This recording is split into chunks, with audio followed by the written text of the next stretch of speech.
before we start, I want to make sure you understand today is the 15th day of the counting of the Omer. We're in the third week of this count, and we're dealing with Hesed Sheb Tiferet, which means kindness in harmony. That's the focus of today, from now until tomorrow afternoon.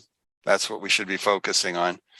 Now, one of the things I'm not sure if you understand, we're only counting 49 days, and yet there's 50 days between Pesach and Shavuot.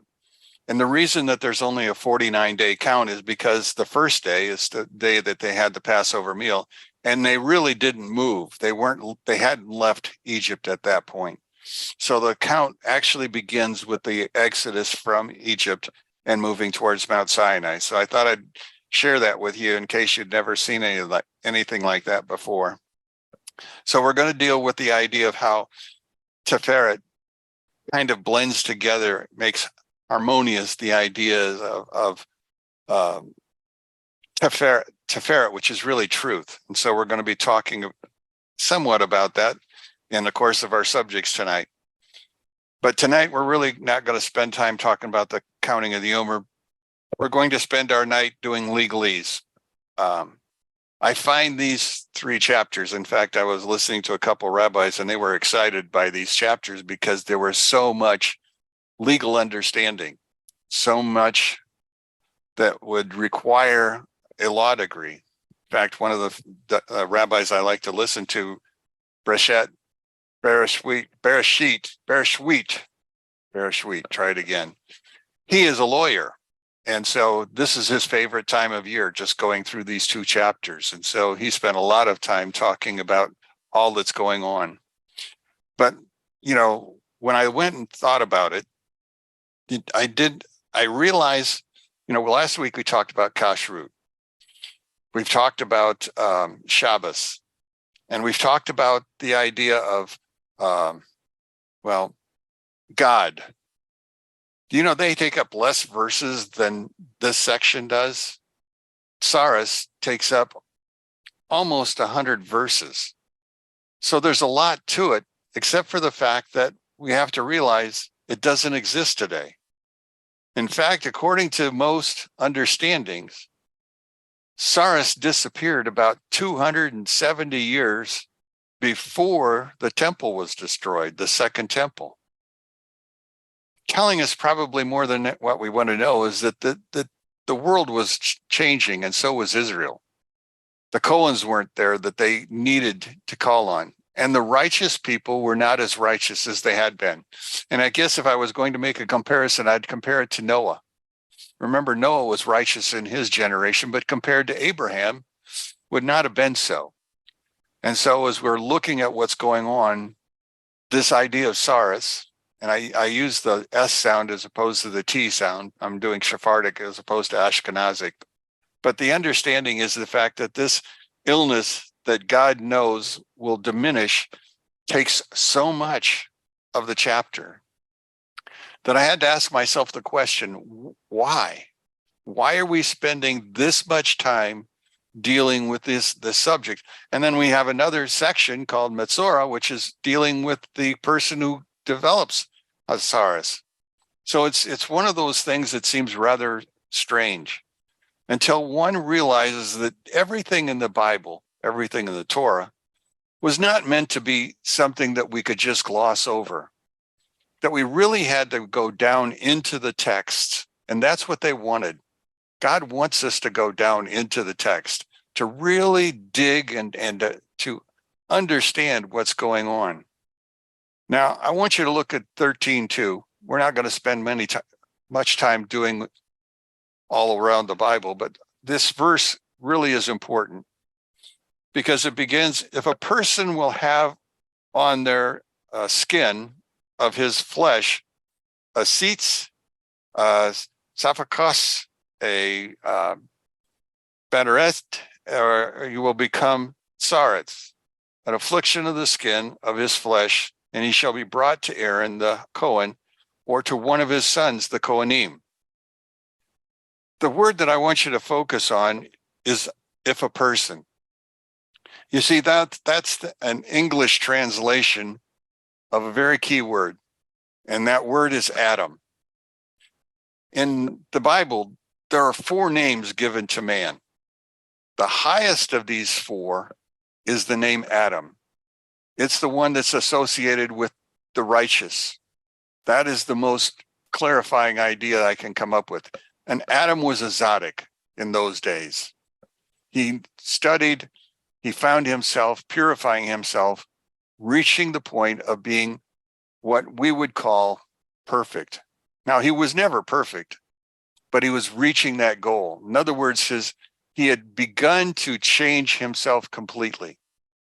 Now, in going through this complete change, Rabbi Zolman, who was the first of the Chabad rabbis, talked about the fact that this ailment affected only their skin, never anything deeper than that, only the skin.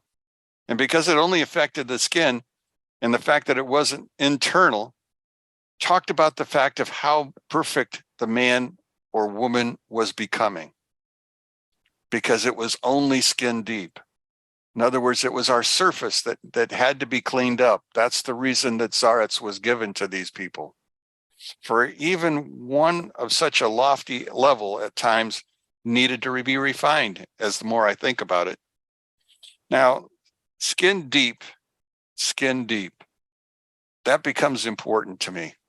And the fact is that since it is skin deep, doctors have tried to identify it as well, first off, they called it leprosy, which we know this isn't leprosy. It's an entirely different thing altogether. In fact, the word leprosy showed up after the Greek Septuagint Bible was created. Because you see, in the Greek Septuagint Bible, the Greeks called it lepra, L-E-P-R-A. And soon it became known as leprosy. But it wasn't leprosy, because it was not a physical disease that they carried, yet it had physical signs. It was not physical, it was all spiritual. That was the focus behind it. Only the righteous, the most righteous, received this. And so it became very interesting to me when I began to look at the characters, and I had to reevaluate the characters that have had it. Now, we know in the Tanakh or in the Torah that Moses and Miriam both had it. Moses got it when he was at the burning bush, and God used it as one of the 2 signs to explain, your mission. These are 2 ways that you can know. Miriam received it, remember, when she questioned why Moses wasn't spending more time with his Ethiopian wife. But there were other characters who received it, and those were in the regular stories. I find it interesting that 2 kings actually had the disease. Uzziah and Azariah both had that disease. Uzziah received the disease. In fact, Uzziah was one of the great kings up until the point in time in which he decided that he was going to go into the Holy of Holies, or into the holy place, and place an offering, thinking that he was a priest, when in actuality he wasn't. So he received it. And so he spent the last 13 years of his life in a graveyard where he established his home. So for 13 years, he lived with this. Now, we know Moses didn't live with it. It was only a temporary. We know Miriam only had it for 7 days. But Uzziah had it for years. He wasn't the only one. Remember, Elisha had a servant, Gehazi, who decided that he was going to tell Naaman, who had leprosy. And that's interesting because he's the only non-Jew to have it. And remember, he was a general in the Aramean army. So what kind of character did this man actually have that he would end up with SARS?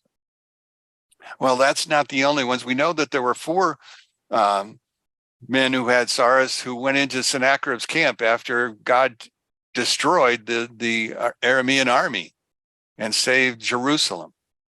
So there were lots of characters in the Bible that had the disease. And we don't normally think of the 4, or we don't think of Gehazi or even Naaman as being perfect or near perfect. they received the disease, which is only given to those who are that close. So I began to think about it. Now, the Kabbalists explain that Zaretz itself actually comes from a very lofty, sublime source. It wasn't that Zaretz itself that made the person impure. It was the declaration that did it. In other words, God demonstrated on their physical being that these people were near perfect. That is not something that you would normally wear a color on your chest or a scarlet letter on your chest. But God used it to identify these people and to cause them to change, repent, if you will.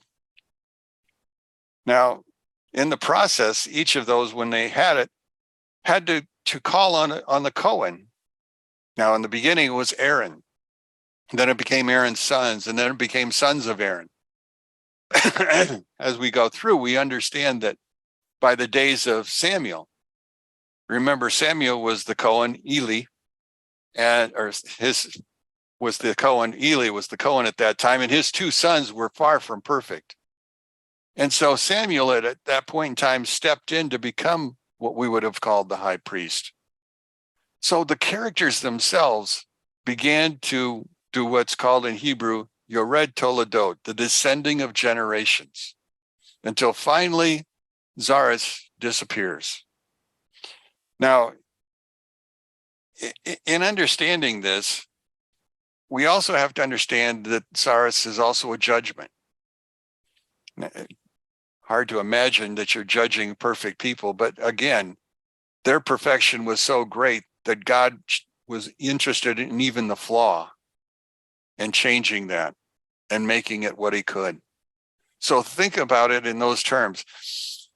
Now, this person, remember, the first thing that happens to them after they've been identified, remember they go to the Cohen for that. After they've been identified, they're put in seclusion, separated out, taken away from everybody. Now, I have to also imagine, or have to understand, as I shared in that verse, that second verse, there are 4 different kinds of Zaretz. Each kind, well, according to Rambam, there was no difference in each kind. The only difference was in the color of each one of them. One was a snow white, one was a white as wool, one was white as plaster, one was white as eggshell. That was their color differences. And so if a person had a mark on their hand that was declared to be Zaretz, the high priest or the Cohen had to identify exactly which one of the 4 he had. That wasn't a question of the fact, yeah, oh yeah, you got it. He had to be able to name it. And so he had to know it so well. And again, understanding that he was acting in the place of a judge. Now, there were times when he couldn't decide. And when he couldn't decide, there was something that had to be done. So what did he do? He said, time out, 7 days outside the camp and come back, and I'll come and see you in 7 days. So the man was placed outside the camp with this, what appeared to be a spiritual disease. He's not contagious, but he's separated. Now, we would see that as being rather, well, it's not right. But the answer is it was absolutely right, because what happened during those 7 days was the reflection time between the man or woman and God. They simply were about the idea of here's intimate time with him. So that seemed to be the process that we went through. Now, after 7 days, the Cohen would go out into the fields where he was. He would look at the spot again. If the spot hadn't changed and hadn't grown, he would say another 7. Well, actually, it was only 6 because that day would have counted as 1. So he started over again. So a man could be, or a woman could spend possibly 13 days in isolation without showing any change or sign that would have told us that we could no longer consider them pure or clean, but we couldn't consider them unclean. Now, I kind of, as I'm going through this, I begin to think about the fact that, we looked at it as a physical disease. In fact, I looked at it as a physical disease for far too long, even though I knew it wasn't. When I used the word leprosy, that was the first thing that came to my mind. And I did not use the correct word. I didn't use the word saris. And that's an important thing to do. When you're thinking about this and you're reading an English or Christian Bible, you won't see saris. You'll see leprosy. And so it changes or taints the way you look at things. And I want you to understand as we're going through this, make sure you understand it had physical symptom, but it was a spiritual mark. A spiritual mark. Saris was also a mini prophecy, according to Rambam. He said, why that simple mark on his being or her being caused them to again understand their relationship with God and their closeness to God. What is it that they needed to do in order to reach perfection? That's something that we oftentimes have to analyze. What do we have to do different to become better? And so that was the same thing that these people were doing for, well, up to 13 days in their isolation. And if it was found that that had grown, at that point, they were now declared impure and they were now kept out of the camp. After 13 days, if they couldn't decide, they were given permission to re-enter the camp and they were declared to be clean, even though they still had the mark on them, but it hadn't changed in any way, shape, or form. So we have this mini prophecy that's supposed to help us in understanding what's going on. Now, again, this Saris was kind of like manna. I made the comparison because of the fact that manna was distributed by the purity of the person. The more pure you were, the less distance you had to travel from your dwelling in order to gather all the manna that you needed for yourself. And if you were not so pure, you would go great distances looking for the manna. All as a way to tell us where we are in relationship to God. I found it interesting when I started to think about it. I said to myself, well, if I look outside my tent and I don't see anything right away, I'll look over at my neighbor's tent, because if they're better, I'll just go over and borrow his, and then he can go find some himself. But the answer was, according to the rabbis, they couldn't see anybody else's manna. So when they went looking for manna, it was only because that was the only place they could find it. They couldn't find it at their neighbor's tent or their next door neighbor's tent or anybody else's. Over and over again, it was a process that they would go through. And so the idea of saris is the same thing. It's an idea of purity and becoming purity. Now, normally we think of saris as in regards to the skin, in regards to the idea of, lashon hora, the evil tongue, the jealous tongue, the whatever you want to use, the embezzling tongue. It's the idea that the tongue is not true. And so the skin represented that external idea. But sometimes it wasn't just on the skin, it was on the clothing. Now, on the clothing, one could simply cut the patch out and replace it. But if it was on that cloth, the patch would regrow the sarits. And so it became impossible to do anything. So the the coat had to be thrown away. But even then, that was an outward sign. Another sign was if it was on the walls of your house or on any of your property. Now, if it was on the clothing, they understood it to be about arrogance. One became so arrogant that their clothing I guess I would have put it on Korach. Because remember, Korach ends up making all those blue talits in order to show his wealth and his arrogance. On the wall, they talk about it showing the idea of pleasure. In other words, I spend more time pleasing myself than I do pleasing God. And so those were the three major ways in which it was identified and dealt with in its particular case. But in any case, isolation was the requirement for somebody who had Sarets either on himself or herself, on their clothing, or on their walls. Now, there were cases where the Sarets was on the walls as they came into the land of at that time, Canaan.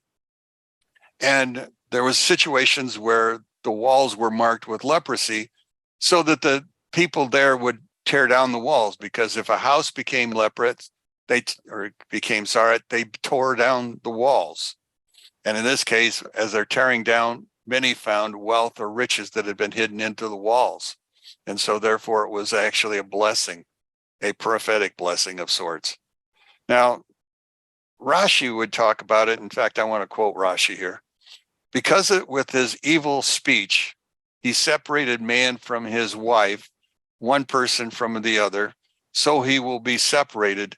Being alone in this case was a punishment considered to be measure for measure. This afflicted person had a serious problem. The Hebrew word, now this is extra, the Hebrew word that we're going to use for affliction is the word nega. Nega is spelled N or Nun, Gimel, Ein. Now, there was this another way in which one would develop Saras. That was through an inappropriate touch. In fact, that word is Naga. Nun, Gimel, Ein. The exact same letters. The only difference is the vowel punctuation. So Sarets dealt with both the mouth and the inappropriate touch. Those were the things that were going on. So as we're going through this, it brought to mind Balaam. You remember Balaam was standing on the mountain looking down over Israel, getting ready to make his third prophetic message, trying to curse them when he couldn't. And in that third message, he simply said, a nation that dwells alone. You see, in actuality, psychologically, we have made Israel to stand alone. I'm not talking about you or I. I'm just talking about nations in general. The Jewish people are left to stand alone. In other words, they hold what we would call Sarets. There's purity in their people, but at the same point in time, they're being punished. Now, when we talk about this, we also have to talk about the character, the man or the woman, and what they're called. And the word for that is Metzora. So they were unrectified. That's the concept behind this whole thing, is the fact that they're unrectified. And so this whole process is about the rectification of a person. Now, if Sarets was suspicioned on a person, he was segregated, which I said. And now at the end of this whole thing, the person would be healed. But what was involved in the process of the healing? In other words, have they been declared clean? They had to bring 3 offerings to the tent in order to satisfy the cleansing that was being done. Now, according to the story, the first offering that they had they had 3 days that they were going to be bringing offerings, 3 separate times. The first offering that they're going to bring is called the guilt offering, because they were guilty of a sin, whatever that sin was, by mouth or by touch. The second offering that they had to bring was an offering that was designed for the sin offering. The sin offering, again, for the excuse of that which you've done. Now, the third offering was the burnt offering, the whole offering that they're going to be giving. So these 3 offerings are going to be given over the course of this whole 3-day period. Now, the problem that the poor faced, and many times the one who had developed Saras was not the richest person in the world. In fact, many of them were impoverished. If I go back to the writings in the Talmud, one of the things that they had to do was they had to be, no matter what they had done or no matter who they were, their first offering had to be a sheep, involving them to spend a lot of time collecting money from people who are willing to give, because that had to be the first offering that they made. After that, they could give the 2 turtle doves or whatever other small offering, the meal offering. But the first offering had to be a sheep. That had to happen that way. And the reason is they were to be indebted. They were indebted to God. And so in this process, God had demanded certain things. And the first thing he had demanded was a sheep. So they had to supply the sheep in order to go on. And again, as we're going through this, Rambam said there was no such difference between any of the diseases. The only difference was how Cohen reacted to the disease itself, whether he saw it as a disease. All of this is theoretical because we haven't had anyone develop SARS. Yeah, there's people with leprosy, and leprosy is fatal, but SARS is not existent. But yet it is something that we have to spend time, like this week, studying about and thinking about. It's the idea of appraising and seeing if there's an application that's found within the text. What can we find that we hadn't found before? What is the text really trying to get across? Now, we can understand that the Torah is all about general learning. That's a given. But how often, and this is my second real engagement in these 2 chapters, I have to admit that these are not the most fun chapters for me to do, because it doesn't seem to have practical application today.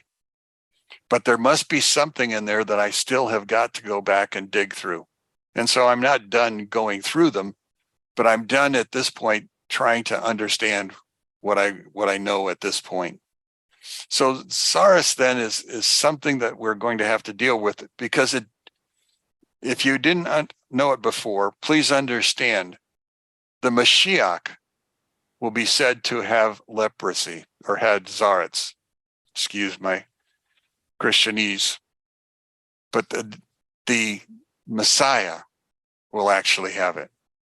Now, last week I told you about the fact that the Messiah would come with the fall of the third gate. I told you that the third gate was the red gate, which was from Russia. That was an understanding that the Kabbalists have. And so Moscow, which is red, the gates fell in Moscow. And so that was the third gate that fell. When did it fall? I don't know. The rabbis never said. They just simply said that the third gate had fallen. So as we're going through this, we're talking about the rectification, all of those cases that are going on. So Metzora is about Motzi Shem Ra, one who is guilty of slander. Metzora, Motzi Shem Ra. Now, doctors are still trying to make this disease into something that people can get or are having now. They're still wanting to call it leprosy. In Greek, the closest thing that we can to the word, again, comes from the word lepra, is the idea of psoriasis, because you see that's what lepra is, psoriasis. That's the closest disease that we can come up with that goes to dealing with this idea. I really don't have any more. If you have questions or concerns or something else you want to talk about that comes from the chapters or another chapter, have at it. But hopefully I gave you something to think about.